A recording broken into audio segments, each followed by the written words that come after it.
Hello, and thank you for joining Hold On Ministries for a chapter a day. Today we will be reading from Genesis 19. The two messengers entered Sodom in the evening.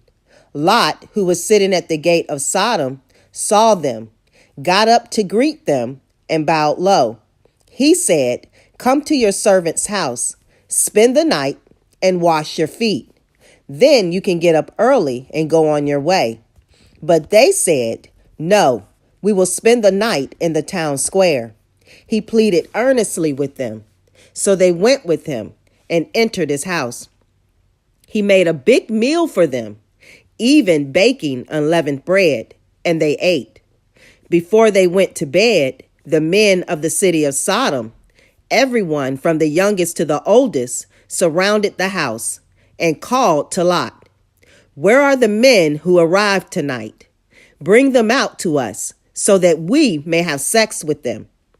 Lot went out toward the entrance, closed the door behind him, and said, "My brothers, don't do such an evil thing.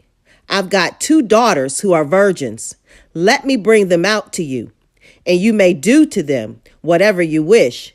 But don't do anything to these men, because they are now under the protection of my roof." They said, "Get out of the way." And they continued, "Does this immigrant want to judge us? Now we will hurt you more than we will hurt them."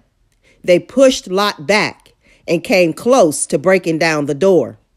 The men inside reached out and pulled Lot back into the house with them and slammed the door. Then the messengers blinded the men near the entrance of the house, from the youngest to the oldest, so that they groped around trying to find the entrance. The men said to Lot, "Who's still with you here?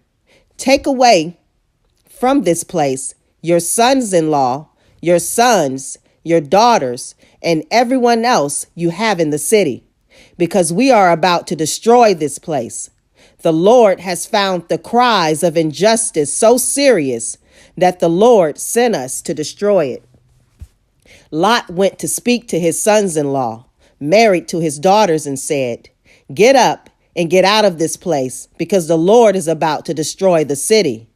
But his sons-in-law thought he was joking.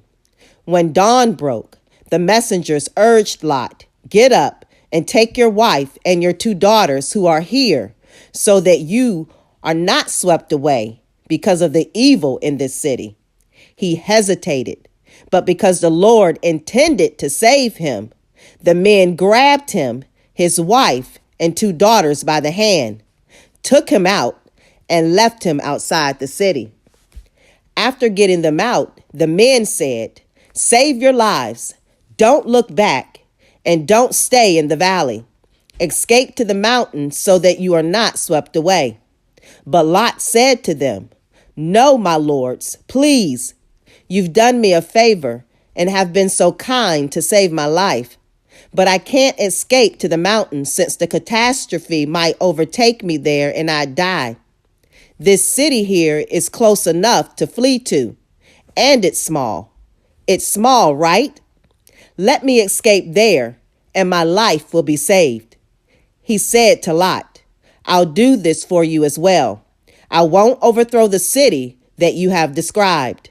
Hurry, escape to it. I can't do anything until you get there. That is why the name of the city is Zoar."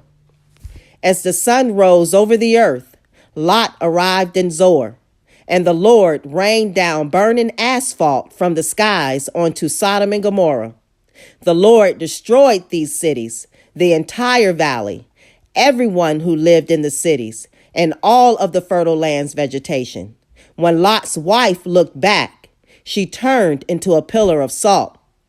Abraham set out early for the place where he had stood with the Lord, and looked out over Sodom and Gomorrah and over all the land of the valley.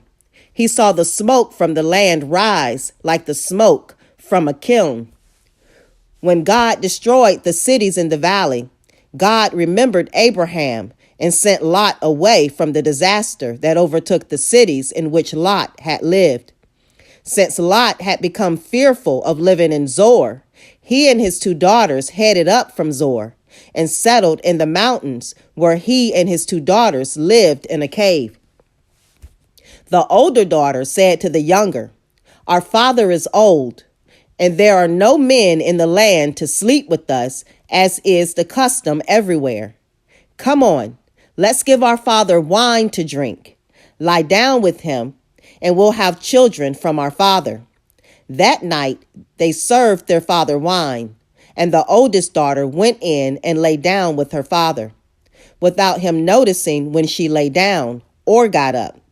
The next day the older daughter said to the younger, "Since I lay down with our father last night, let's serve him wine tonight too, and you go in and lie down with him, so that we will both have children from our father."